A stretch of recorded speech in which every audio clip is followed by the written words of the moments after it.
ಎಲ್ಲರಿಗೂ ನಮಸ್ಕಾರಗಳು. Third standard ಪಾಠ 12 ಕರುಣೆಯ ಹಾದಿ. ಈ ಪಾಠದ ಪ್ರಶ್ನೆ ಉತ್ತರ ಅಭ್ಯಾಸ ಚಟುವಟಿಕೆಗಳು ನಾವು ಈ ವಿಡಿಯೋದಲ್ಲಿ ನೋಡೋಣ. ಮೊದಲನೇದಾಗಿ ನೀವು ಪ್ರತಿಯೊಂದು ಪ್ರಶ್ನೆ ಉತ್ತರವನ್ನು ಸ್ಪಷ್ಟವಾಗಿ ಕೇಳಿಕೊಳ್ಳಿ. ಆನಂತರ ಬುಕ್ಕಲ್ಲಿ ನೀಟಾಗಿ ಬರೆದುಕೊಳ್ಳಿ. ಆನಂತರ ಪ್ರಾಕ್ಟೀಸ್ ಮಾಡೋದ್ರ ಮೂಲಕ ನೀವು ಈಸಿಯಾಗಿ ಕನ್ನಡವನ್ನು ಕಲಿಬಹುದು. ಫಸ್ಟ್ ಒನ್, ಆವರಣದಲ್ಲಿ ಸೂಕ್ತ ಪದವನ್ನು ಆರಿಸಿ ಬಿಟ್ಟ ಸ್ಥಳದಲ್ಲಿ ಬರೆಯಿರಿ. ಇಲ್ಲಿರುವಂಥ ಆವರಣದಲ್ಲಿ ಇರುವಂಥ ಅಂದರೆ ಬ್ರ್ಯಾಕೆಟಲ್ಲಿ ಇರುವಂಥ ಅಕ್ಷರಗಳಲ್ಲಿ ಕರೆಕ್ಟಾದನ್ನು ಚೂಸ್ ಮಾಡಿ ಇಲ್ಲಿ ಬರಿಬೇಕು. ಫಸ್ಟ್ ಒನ್, ಇರುವೆ, ರೊಟ್ಟಿ, ಕರುಣಾಮಯಿ, ಇವು ಕರೆಕ್ಟಾದಂಥ ಆನ್ಸರ್. ಈಗ ನಾನು ಸೆಂಟೆನ್ಸ್ ಮಾಡಿ ಹೇಳುತ್ತೇನೆ.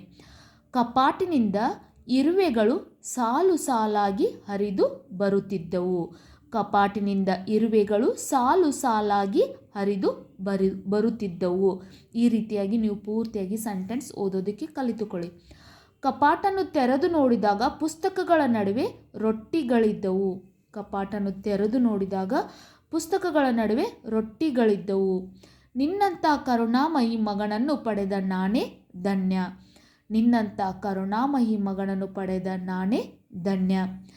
ತಾಯಿ, ಮಾತೆ, ಮಗಳು, ಜನನಿ, ಇದರಲ್ಲಿರುವಂಥ ಒಂದು ಗುಂಪಿಗೆ ಸೇರದ ಪದ. ಉಳಿದಂಥ ಅಕ್ಷರಗಳೆಲ್ಲವೂ ಪದಗಳೆಲ್ಲವೂ ಸೇರ್ತಾವೆ, ಒಂದು ವರ್ಡ್ ಮಾತ್ರ ಸೇರೋದಿಲ್ಲ. ಆ ಪದವನ್ನು ಇಲ್ಲಿ ಬರಿಬೇಕು.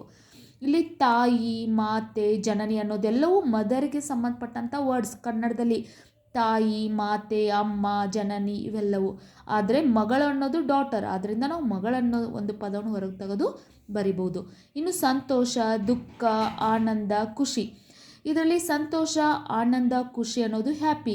ದುಃಖ ಅನ್ನೋದು ಮಾತ್ರ ಒಂದು ಸ್ಯಾಡ್, ಅಂದರೆ ಅದೊಂದು ಪದ ಮಾತ್ರ ಹೊರಗೆ ತೆಗೆದು ಬರಿಬೇಕು. ಇನ್ನು ರೊಟ್ಟೆ, ದೋಸೆ, ಉಪ್ಪಿಟ್ಟು ಇವೆಲ್ಲವೂ ಫುಡ್, ತಿನ್ನುವಂಥ ನಾವು ಫುಡ್.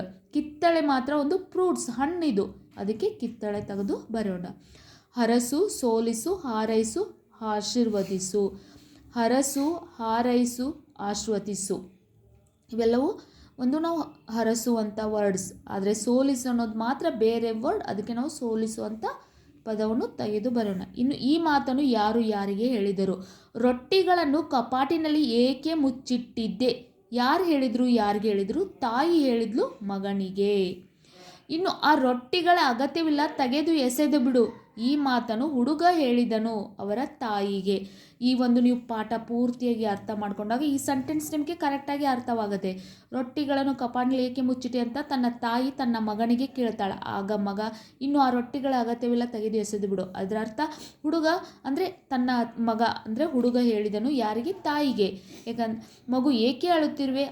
ಯಾರು ಕೇಳಿದರು? ಯಾರು ಹೇಳಿದರು? ಇದು ತಾಯಿ ಕೇಳಿದ್ಲು, ಮಗು ಏಕೆ ಅಳುತ್ತಿರುವೆ ಅಂತ. ಯಾರಿಗೆ? ಮಗನಿಗೆ. ಈ ನೀವು ಒಂದು ಪಾಠದಲ್ಲಿರುವಂಥ ಪ್ರತಿಯೊಂದು ಸೆಂಟೆನ್ಸನ್ನು ಅರ್ಥ ಮಾಡಿಕೊಂಡಾಗ ನೀವು ಯಾರು ಯಾರಿಗೆ ಹೇಳಿದ್ರು ಅನ್ನೋದು ಈಸಿಯಾಗಿ ನೀವು ಕಲ್ಕೋಬೋದು. ಅದಕ್ಕೆ ಮೊದಲನೇದಾಗಿ ಪಾಠ ಚೆನ್ನಾಗಿ ಓದಿ ಅರ್ಥ ಮಾಡಿಕೊಳ್ಳಿ. ರೊಟ್ಟಿಗಳನ್ನು ಕಪಾಟಿನಲ್ಲಿ ಏಕೆ ಮುಚ್ಚಿಟ್ಟಿದೆ? ತಾಯಿ ಹೇಳಿದಳು ಮಗನಿಗೆ. ಯಾಕಂದರೆ ಮಗ ಏನು ಮಾಡ್ತಾನೆ, ರೊಟ್ಟಿಗಳನ್ನೆಲ್ಲ ತನ್ನ ಕಪಾಟಿನಲ್ಲಿ, ತನ್ನ ತಾಯಿ ಊಟಕ್ಕೆ ಅಂತ ಕೊಟ್ಟರು ರೊಟ್ಟಿಗಳನ್ನೆಲ್ಲ ಕಪಾಟಿನಲ್ಲಿ ಮುಚ್ಚಿಟ್ಟಿರ್ತಾನೆ. ಅಲ್ಲಿ ಇರುವೆಗಳು ಬಂದಿರ್ತವೆ. ಅದು ನೋಡಿದಂಥ ತಾಯಿ ತನ್ನ ಮಗನಿಗೆ ಕೇಳುತ್ತಾಳೆ, ರೊಟ್ಟಿಗಳನ್ನೆಲ್ಲ ಕಪಾಟಿನಲ್ಲಿ ಏಕೆ ಮುಚ್ಚಿಟ್ಟಿದೆ ಅಂತ.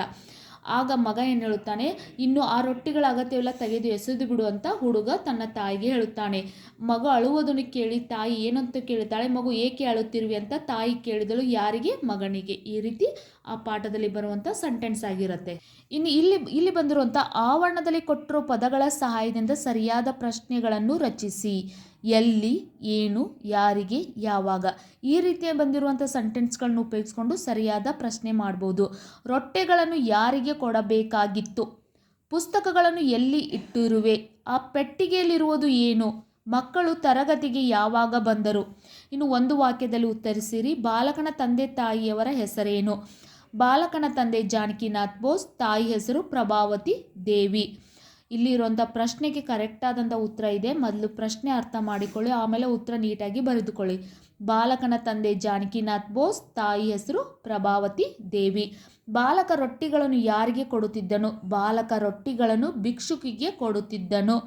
ತಾಯಿ ಏನೆಂದು ಹರಿಸಿದಳು? ತಾಯಿ ಕೀರ್ತಿವಂತನಾಗಿ ಬಾಳು ಎಂದು ಹರಿಸಿದಳು. ಆ ಧೀರ ನಾಯಕ ಯಾರು? ಆ ಧೀರ ನಾಯಕ ಸುಭಾಷ್ ಚಂದ್ರ ಬೋಸ್. ಇದು ಪ್ರಶ್ನೆ ಮತ್ತು ಉತ್ತರ ಆಗಿರುತ್ತೆ. ಇನ್ನು 2-3 ವಾಕ್ಯದಲ್ಲಿ ಉತ್ತರಿಸಿ. ಏಕೆ ಅಳುತ್ತಿರುವೆ ಎಂದು ತಾಯಿ ಕೇಳಿದಾಗ ಮಗನ ಕೊಟ್ಟ ಉತ್ತರವೇನು? ಇದು ಪ್ರಶ್ನೆ. ಉತ್ತರ: ಅಮ್ಮ ಪ್ರತಿದಿನ ನನ್ನ ಊಟದಿಂದ ರೊಟ್ಟೆ ತೆಗೆದಿಟ್ಟು ಒಬ್ಬ ಭಿಕ್ಷುಕಿಗೆ ಕೊಡುತ್ತಿದ್ದೆ. ಆದರೆ ಈ 2 ದಿನಗಳಿಂದ ಆ ಜಾಗದಲ್ಲಿ ಅವಳು ಕಾಣಿಸಲಿಲ್ಲ. ಇನ್ನು ಕಾಣಿಸುವ ಯಾವ ಲಕ್ಷಣವೂ ಇಲ್ಲ ಎಂದು ಹೇಳಿದನು. ಅಮ್ಮ ಪ್ರತಿದಿನ ನನ್ನ ಊಟದಿಂದ ರೊಟ್ಟೆ ತೆಗೆದಿಟ್ಟು ಒಬ್ಬ ಭಿಕ್ಷುಕಿಗೆ ಕೊಡುತ್ತಿದ್ದೆ. ಆದರೆ ಈ 2 ದಿನಗಳಿಂದ ಆ ಜಾಗದಲ್ಲಿ ಅವಳು ಕಾಣಿಸಲಿಲ್ಲ. ಇನ್ನು ಕಾಣಿಸುವ ಯಾವ ಲಕ್ಷಣವೂ ಇಲ್ಲ ಎಂದು ಹೇಳಿದನು. ಇನ್ನು ಸುಭಾಷ್ ಚಂದ್ರ ಬೋಸ್ರ ಬಗ್ಗೆ ನಿಮಗೆ ಗೊತ್ತಿರುವ ವಿವರಗಳನ್ನು ಬರೆಯಿರಿ. ಸುಭಾಷ್ ಚಂದ್ರ ಬೋಸರು ಬಂಗಾಳದ ಕಟಕ್ನಲ್ಲಿ ಜನಿಸಿದರು. ಅವ್ರು ಏನಂತ ಕ್ವಶನ್ ಕೇಳಿದ್ದಾರೆ, ನಿಮಗೆ ಗೊತ್ತಿರುವ ವಿವರಣೆ ಬರೆಯಿರಿ. 2 ಸೆಂಟೆನ್ಸಲ್ಲಿ ವಿವರಣೆ ಬರೀಬೋದು. ನೀವು 3rd ಸ್ಟ್ಯಾಂಡರ್ಡ್ ಆಗಿರೋದ್ರಿಂದ 2 ಸೆಂಟೆನ್ಸಲ್ಲಿ ಬರೆದ್ರೆ ನಿಮ್ಗೆ ಪೂರ್ತಿ ಅದು ಮಾರ್ಕ್ಸ್ ಸಿಗತ್ತೆ. ಸುಭಾಷ್ ಚಂದ್ರ ಬೋಸರು ಬಂಗಾಳದ ಕಟಕ್ನಲ್ಲಿ ಜನಿಸಿದರು. ತಂದೆ ಜಾನಕಿನಾಥ್ ಬೋಸ್, ತಾಯಿ ಪ್ರಭಾವತಿ ದೇವಿ ಸ್ವಾತಂತ್ರ್ಯ ಚಳವಳಿಯಲ್ಲಿ ಭಾಗವಹಿಸಿದರು ಹಾಗೂ ಭಾರತದ ಸ್ವಾತಂತ್ರ್ಯಕ್ಕಾಗಿ ಹೋರಾಡಿದರು. ಯಾರು? ನಮ್ಮ ಸುಭಾಷ್ ಚಂದ್ರ ಬೋಸ್. ಈ ರೀತಿಯಾಗಿ ನೀವು 2 ಸೆಂಟೆನ್ಸಲ್ಲಿ ಬರಿಬೋದು. ಗಾದೆ ಮಾತನ್ನು ಪೂರ್ತಿಗೊಳಿಸಿ. ಕಾಯಕವೇ ಕೈಲಾಸ. ಉಪ್ಪಿಗಿಂತ ರುಚಿಯಿಲ್ಲ, ತಾಯಿಗಿಂತ ಬಂಧುವಿಲ್ಲ. ಕೈ ಕೆಸರಾದರೆ ಬಾಯಿ ಮೊಸರು, ಒಗ್ಗಟ್ಟಿನಲ್ಲಿ ಬಲವಿದೆ. ಈ ರೀತಿಯಾಗಿ ನೀವು ಗಾದೆ ಮಾತನ್ನು ಪೂರ್ತಿಗೊಳಿಸ್ಬೋದು. ವಿಡಿಯೋ ಇಷ್ಟ ಆಗಿದ್ದಲ್ಲಿ ವಿಡಿಯೋಕ್ಕೆ ಒಂದು ಲೈಕ್ ಮಾಡಿ, ಶೇರ್ ಮಾಡಿ, ಸಬ್ಸ್ಕ್ರೈಬ್ ಮಾಡಿ. ಯಾವುದೇ ವಿಡಿಯೋ ಬೇಕಂದ್ರೆ ಕಮೆಂಟ್ ಮೂಲಕ ತಿಳಿಸಿ. Thank you.